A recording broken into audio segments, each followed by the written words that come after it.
Because I suddenly discovered this period just after women had won the right to vote, in the 1920s and 30s, where we had all these career women like Amelia Earhart and Dorothy Parker, Dorothy Thompson, Clara Booth Luce. There were like there's just so many women, Margaret Brooke White.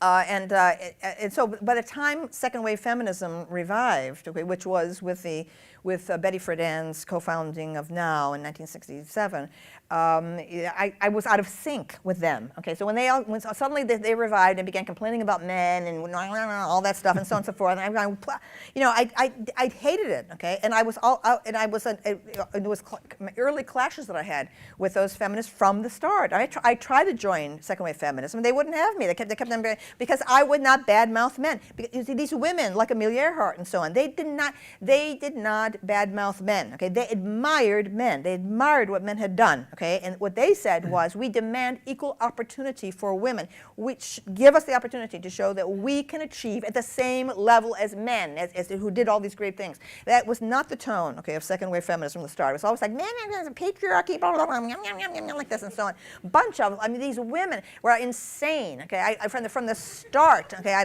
I went to this feminist conference. Okay, at the Yale Law School. Okay, when I was in graduate school, it was 1971. Kate Millett was there. Rita Mae Brown. Okay, who later became a lesbian novelist and lives on a horse farm in Virginia. Okay, around so on. Maybe she's here. Maybe she's here. She's like very rich and so now. Okay, at any rate, so Rita Mae Brown said to me. Okay, she said, the difference between you and me, Camille, okay, is that you want to save the universities and I want to burn them down. Okay, now this is what can you say when there's a conversation stopper? Okay, so I had the knockdown argument with the Rolling Stones. Okay, with the New Haven Women's Liberation Rock Band. Okay, all right. I adored the Stones. They hated the Stones. Okay, so we had this huge screaming argument. Okay, my back was to the wall. They were spitting in my face. Okay, and I said, yes, the Rolling Stones are sexist, but they make great music. And they go, oh no. I said, all right, let's take Under My Thumb. Under My Thumb. Yes, it's sexistly, but it's a great song. It's a work of art. Okay, and so on. And these women, okay, said to me, they said, art, nothing that demeans women can be art.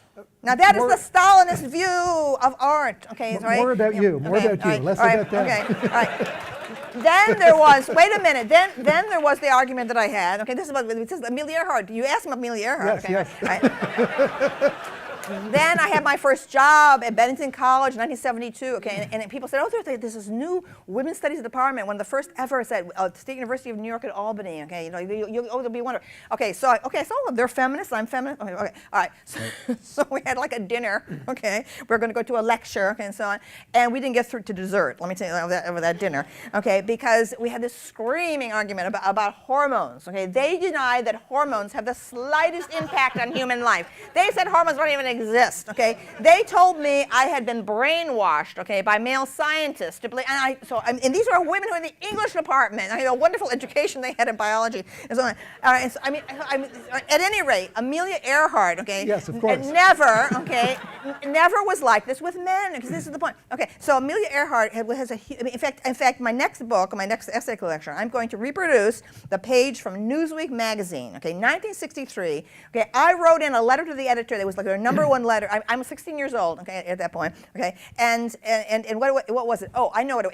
They put a picture of Amelia Earhart there, and it was Valentina Tereshkova, okay, had become the first woman in space, okay, and the Soviet Union had sent her up, and I wrote a protest letter into Newsweek, okay, and I said that Valentina Tereshkova has become the cosmonaut, has become the first woman on the anniversary that Amelia Earhart flew the ocean, whatever it was some big anniversary of her. And I said it obviously, Amelia Earhart's lifelong fight for equal opportunity for American women remains to be won. That's 1963. Okay, so Gloria Steinem, okay, can lick dirt, okay, as far as I'm concerned.